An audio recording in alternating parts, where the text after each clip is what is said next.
देखिए बीच में बोलेंगे, जब नस पकड़ी जाएगी तो पूरी भाजपा बीच में चिल्लाएगी। के ऊपर जब कुठारा घात हुआ, भाई 20 किलोमीटर तक जब बीएसएफ के पास है तो क्या वो घुसपैठिए पाकिस्तान से उड़ के आएंगे 20 किलोमीटर और 60 किलोमीटर पे आप बीएसएफ पकड़ेगी उनको? ये केवल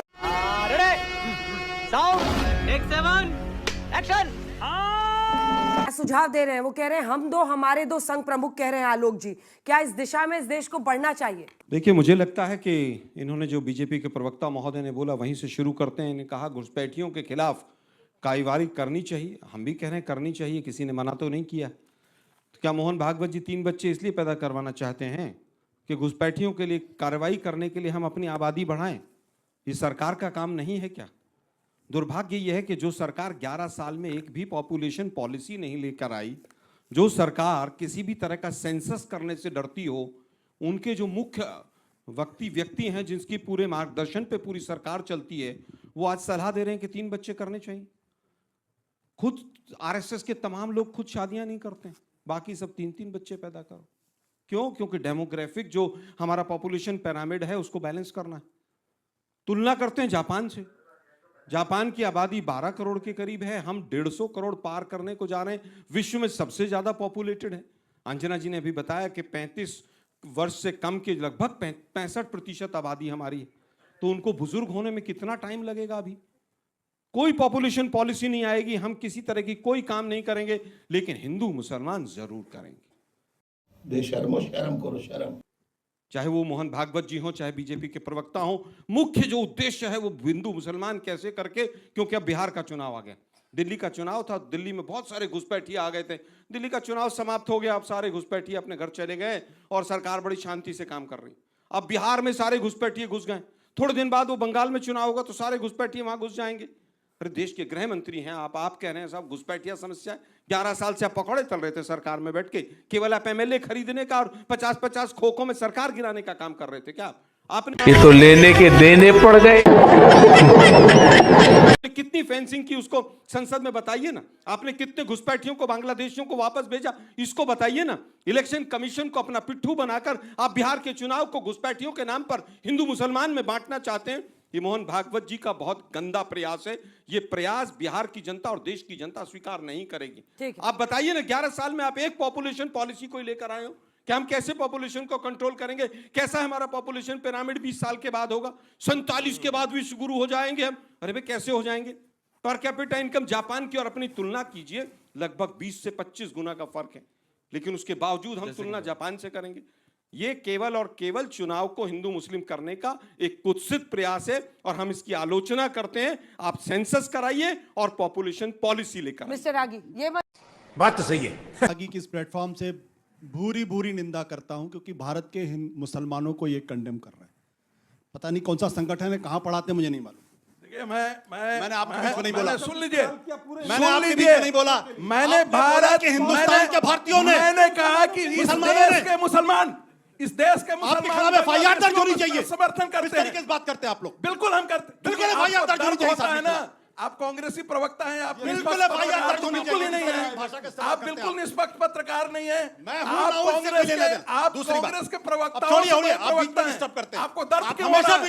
आपको दर्द क्यों हो रहा है? मिस्टर रागी, दो बात मैंने बोला था ना, इस पूरे मंच में मैं देख रहा हूं बड़ी संख्या में हमारी बच्चियां हैं, महिलाएं हैं।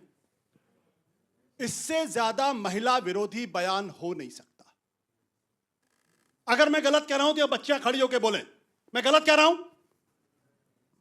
एक ने भी नहीं बोला, ये महिलाओं का अधिकार है। गलत ही बोल रहे हैं, गलत कोई नहीं बोल रहा है, इसलिए कोई नहीं बोल रहा है। नहीं बोला, आप बार-बार पूछ मैंने रहे हो, फिर कोई आपको नहीं प्रॉब्लम बोला। क्या है आपकी? प्रॉब्लम आप बोलो, ये नहीं सुनने वाला। बीच में ना बोल, थारे माथे पर लिखा है बीच में ना बोल। क्या है? मतलब महिलाएं क्या है इस देश के? ये उनका अधिकार है। एक बच्चे पैदा करे, 2 करे, 3 करे। आपको महिलाओं की चिंता ही नहीं है। सिर्फ बच्चा पैदा करने की मशीन आप ये बताना चाहते मोहन भागवत जी? ऐसी बात मैंने बीच में नहीं बोला, प्लीज। मैंने बीच में नहीं बोला। गलत बात मत करिए, गलत बात मत करिए, घटिया तरीके से तोड़ मरोड़ गलत बात मत करिए, घटिया तरीके से आप तोड़ मरोड़ रहे हैं उनके बयान को। ये क्या महिलाओं के खिलाफ उन्हें बोला है क्या? दूसरी बात, हिंदुस्तान की आबादी, कितने लोग हैं स्वयंसेवक इस देश के अंदर? 50 लाख रफ एस्टिमेट है। कितने साल हो गए? 100 साल। अरे भाई 100 साल कम से कम 3 करोड़ तो हो गए। 3 करोड़ स्वयंसेवकों ने अगर शादियां कर ली होती तो आपका डेमोग्राफिक जो था वो कंट्रोल रहता। ये इनकी जानकारी भाई मोहन भागवत जी, 50 लाख फिर आप बेवकूफी वाली बोल बात कर रहे रहे हैं। हैं। अरे भाई आप शादी आप नहीं कर रहे हो, अरे 50 आपकी लाख वजह से स्वयंसेवक हिंदुओं की शादी आबादी नहीं कम करती हो रही है। कहां से आप भाई निकाले अरे लेके भाई आते हो? आरएसएस का आदमी कांग्रेस शादी नहीं के करता मुख्यालय से है, लेकर के डेटा स्वयंसेवक आपको क्या? शादी नहीं करता है। अरे भाई तुमको पता ही नहीं हिंदुस्तान है का इसके बारे में। डेमोग्राफिक जो बैलेंस बिगड़ रहा है भाई तुम्हें वो आरएसएस पता की ही वजह से नहीं है बिगड़ कि रहा है। स्वयंसेवक और चुप हो जा, सातवीं फेल, चुप हो जा। तब महिलाओं का असल अपमान सवाल नहीं हुआ देखिए, था। हम हमारे दो बात पे करिएगा। मैं ये कह रहा हूं कि हम अगर कह रहे इस तब महिलाओं का अपमान नहीं हुआ था। 50 लाख स्वयंसेवक शादी नहीं करेंगे। अरे भाई ऐसा पिछले 100 साल में 3 करोड़ कम से कम स्वयंसेवक होंगे। नहीं, कहां अगर पढ़े हो 3 ये करोड़ बात? स्वयंसेवकों ने अगर अरे भाई 3 क्यों? बच्चे पैदा कैसी किए होते मूर्खता वाली बात तो कर कम रहे से हैं कम आप? 10 करोड़ आबादी बढ़ गई होती। कोई तथ्य नहीं है कोई ये। तथ्य- ऐसे ही आप तथ्य जानते कैसे हैं नहीं है? कि तो हम दो- स्वयंसेवक शादी नहीं करता है। कहां करता है? पढ़ रखे हो? आप ही लोग बोलते कहां पढ़ मोहन रखे हो? भागवत ने शादी की। प्रचारक मोहन भागवत जी ने शादी अरे की। भैया तुमको पता ही नहीं मोहन है कि भागवत जी ने प्रचारक- शादी की। प्रचारक और स्वयंसेवक में मोहन क्या भागवत फर्क जी ने होता है? शादी की। क्या मूर्खतापूर्ण बात मोहन करते हैं भागवत जी ने आप? शादी की। पढ़े हाँ यार लिखे जवाब दीजिए पत्रकार ना। अपने आप को बोलते मोहन हो। भागवत जी ने शादी की। अरविंद केजरीवाल का अरे मैं मोहन भागवत जी, हाँ नाम जवाब दीजिए ना। अरे मोहन भागवत हाँ जी नाम है, जवाब प्रचारक दीजिए। हैं लो, राष्ट्रीय जवाब दीजिए। स्वयंसेवक संघ के। आप सारे स्वयंसेवक प्रचारक नहीं होते भाई, हैं। जब आप थोड़ा बात- सा अकल लगा लो। अरे मोहन थोड़ा भागवत जी ने सा शादी अकल की है, लगाओ। नहीं शादी की? मैं आपसे पूछ रहा हूँ, बताइए। हाँ नाम जवाब दीजिए। मैंने कहा थोड़ा सा हाँ, अकल ना में जवाब लगाओ। दीजिए ना। प्रचारक और नॉन प्रचारक दोनों प्रकार अरे के मैं आपसे स्वयंसेवक सवाल होते अच्छा हैं। पूछ ठीक है, जवाब अगर नहीं देना अब चाहते। अब तो संघ से असल जुड़े सवाल लोगों क्या की है? शादी पर चर्चा हो गई हो, आगे बढ़े। असल सवाल बस हवा निकल गई। हम दो हमारे दो अपमान असल था सवाल कि क्या नहीं है? औरतों का? आशुतोष असल जी, सवाल क्या है? आशुतोष जब जी, ये कहते हम हैं दो भाई, हमारे दो अपमान था कि नहीं था? मुर्शिदाबाद का जिक्र करते हैं, तमाम चीजों का जिक्र करते हैं। भारतीयों की चिंता नहीं है इनको। पूरा करने दीजिए। अरे भारतीयों की चिंता नहीं है। अरे भाई मुसलमान भी इस देश का भारतीय है, क्रिश्चियन भी इस देश का भारतीय है, बुद्ध भी इस देश का भारतीय। ये भारत सिर्फ हिंदुओं का नहीं है। जो जब आप डेमोग्राफिक डिविडेंड की बात करते हैं तो वो सिटीजनशिप के कॉन्सेप्ट में भारतीयों के संदर्भ बात की जाए, ठीक है। लेकिन आपका दिमाग में कुछ और रुक बसा जाओ, हुआ है। मैं- तो हिंदू मुसलमान करते जाओ, करते जाओ, करते जाओ। मुसलमान ये विकृत मुसलमान करते मानसिकता जाएं। है। देश में अरे आलोक जी बोल रहे हैं उसके। देखिए, हम दो हमारे दो का नारा जब दिया गया था तो देश की आबादी लगभग 70 करोड़ थी और इन्फेंट मॉर्टेलिटी रेट यानी शिशु की जो मृत्यु दर है वो आज से लगभग 2.5 गुना थी।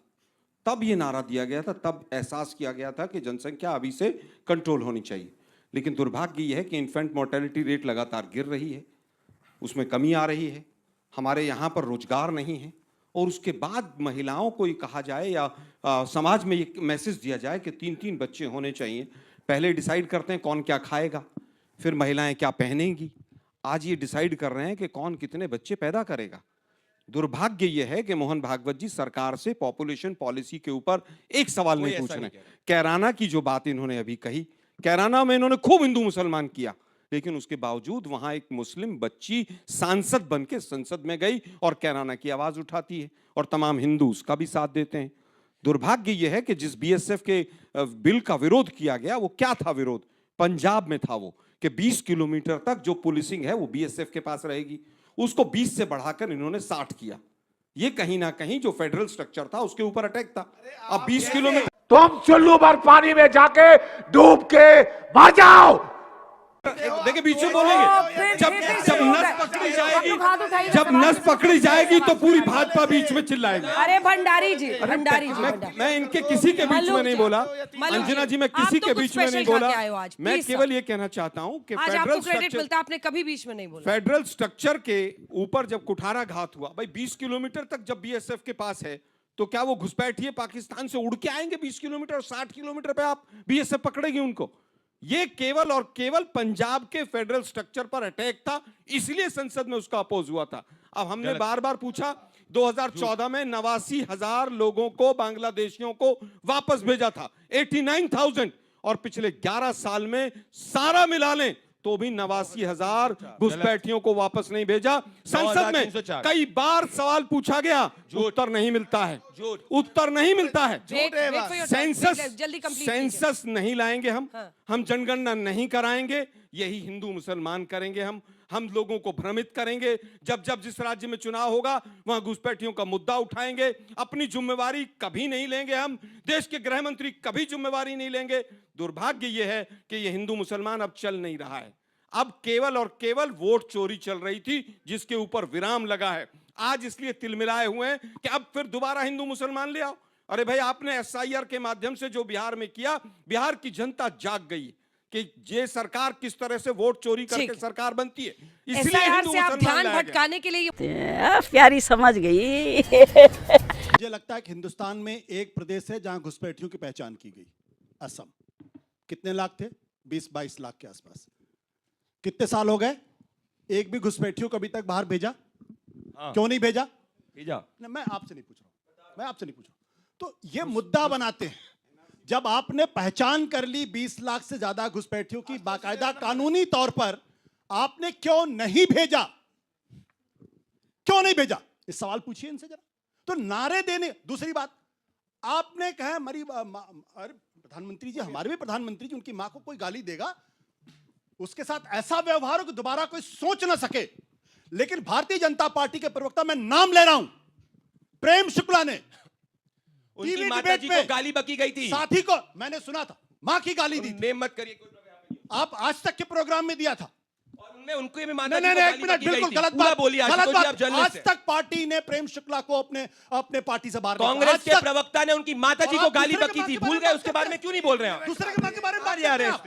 दूसरे मां के बारे में बात करते अरे हैं। तो उनकी माँ को गाली बकी जाएगी, जी, वो मनुज जी, बिल्कुल नहीं गाली justify बकी गई थी। तो वो भी बोलिए। आप गलत कह रहे हैं, तो झूठ वो भी बोल रहे हैं बोलिए। इतना छोटा पहले कभी नहीं हुआ होगा। नाम सर थे या सर नहीं थे मेरा आप? प्रश्न आलोक सर से है कि जैसा आपने शुरू में बोला कि सरकार एक्शन लेने से डरती है, तो मैं आपसे कहना चाहूँगा कि सरकार एक्शन लेने से नहीं डरती है। सरकार इस चीज़ से डरती है कि देश के माहौल ख़राब ना हो जाए, क्योंकि सरकार ने जब जब एक्शन लिया है इसके खिलाफ, तब तब देश का माहौल ख़राब हुआ है। और इसका एक बेहतरीन एग्जाम्पल शाहीन बाग का है। नहीं, मुझे लगता है कि शाहीन बाग में बहुत लंबे समय तक एक धरना रहा और शांतिपूर्वक रहा, लेकिन एनआरसी जो यही सरकार लाई, इन्हीं के मुख्यमंत्री आसाम के जो थे, उन्होंने मना कर दिया कि हम एनआरसी लागू नहीं करेंगे। बीजेपी के मुख्यमंत्रियों ने मना किया। दुर्भाग्य ये है कि बीजेपी जो कानून लाती है उसी के साथ नहीं खड़ी होती है, क्योंकि इनका मकसद केवल और केवल हिंदू मुसलमान करना होता है, वास्तव में घुसपैठियों को वापस भेजने का नहीं होता है। जब बिहार मुझे अपने घर जाना है। रेड्डी पर देखिए, जरूर मैं दीजिएगा। समझता हूं कि रेवंत रेड्डी हो और चाहे स्टालिन हो, कभी भी उन्होंने गालियां नहीं दी। जिन्होंने उत्तर प्रदेश और बिहार के लोगों को गालियां दी, शिवसेना रही हो चाहे वो, उनको हमेशा कंडेम किया गया, आगे भी कंडेम किया जाएगा। लेकिन आज का जो विषय बिहार में है कि बाकी मुख्यमंत्री क्यों आ रहे हैं, उसका सीधा कारण यह है कि जिस तरह का इलेक्शन कमीशन वोट चोरी का खेल बीजेपी के साथ मिलकर पार्टनरशिप में कर रहा है, तो हर मुख्यमंत्री फेडरल स्ट्रक्चर को, लोकतंत्र को बचाने का प्रयास कर रहा है। खत्म, bye bye, tata, goodbye, गया।